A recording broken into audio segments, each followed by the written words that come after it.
धुळ्यातील RC. Patel फार्मसीचं मुख्यमंत्र्यांच्या हस्ते virtual उद्घाटन करण्यात आले। आर.सी. पटेल फार्मसी कॉलेज मैदानात कार्यक्रम आणि सभेचं आयोजन करण्यात आलं।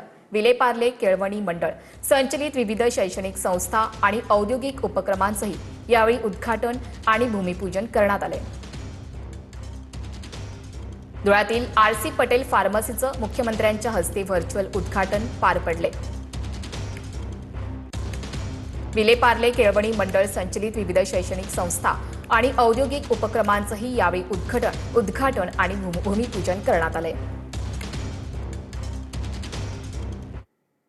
नागपुरातील रेशीम बागेत आरएसएसचे ज्येष्ठ दिवंगत नेते प्राध्यापक यशवंतराव केळकर यांच्या जन्मशताब्दी वर्षानिमित्त कार्यक्रमाचं आयोजन करण्यात आले।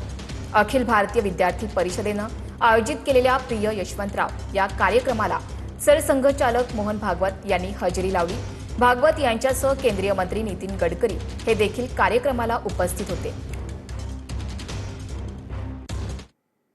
मागाठाणे विधानसभेमध्ये मनसे आणि भाजपला मोठा धक्का बसलाय। प्रकाश सुर्वे यांच्या उपस्थितीत भाजप आणि मनसेच्या पदाधिकारी आणि कार्यकर्त्यांनी शिवसेनेत प्रवेश केला।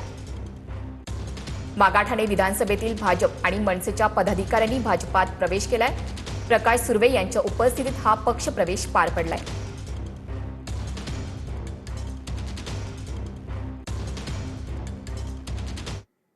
बीएसआर कंपनीची विमानं अत्यंत भंगार आणि धोकादायक असल्याची टीका रोहित पवार यांनी ट्विटच्या माध्यमातून केली। बीएसआर कंपनीचं दिल्लीवरून दुबईला जाणारं विमान टेक ऑफ घेऊ शकलं नाही। टेक ऑफ पूर्वीच पंखांच्या फ्लॅपमध्ये बिघाड झाला असं रोहित पवार यांनी म्हटले। बीएसआरचं VTVRR हे विमान ग्राउंड का करण्यात आलं नाही असा सवालही त्यांनी विचारला। रोहित पवार यांनी काय ट्विट केले ते आपण पाहूयात। बीएसआर कंपनीची विमानं अत्यंत भंगार आणि धोकादायक असल्याचं मी पुराव्यासह सांगत आलो आहे। आज तीच बाब पुन्हा एकदा सिद्ध झाली असून बीएसआर कंपनीचे VTVRR हे विमान दिल्लीवरून दुबईला जाणार होतं, परंतु टेक ऑफ पूर्वीच पंखांच्या फ्लॅपमध्ये बिघाड झाल्यानं विमान टेक ऑफ करू शकलं नाही। अजितदादांच्या अपघातात असलेल्या लिअरजेट 45XR याच मॉडेलचं हे विमान होतं। अजितदादांच्या अपघातानंतर बीएसआरची 4 लिअरजेट विमानं ग्राउंड करण्यात आली। VTVRR हे विमान ग्राउंड का करण्यात आलं नाही? कदाचित या विमानाचा मालक कुणीतरी मोठी व्यक्ती असावी, याची दखल कुणी घेणार आहे का यावर बोलण्याची बीएसआरच्या मालकात हिम्मत आहे का, असं ट्विट रोहित पवार यांनी केले। बुवा बाबांनी अध्यात्म सांगावं, मनाला वाटेल तसा इतिहास सांगत बसू नये। बागेश्वर बाबांनं केलेल्या वादग्रस्त वक्तव्यावर माजी खासदार संभाजीराजे छत्रपती यांनी ट्विट करत ही प्रतिक्रिया दिली।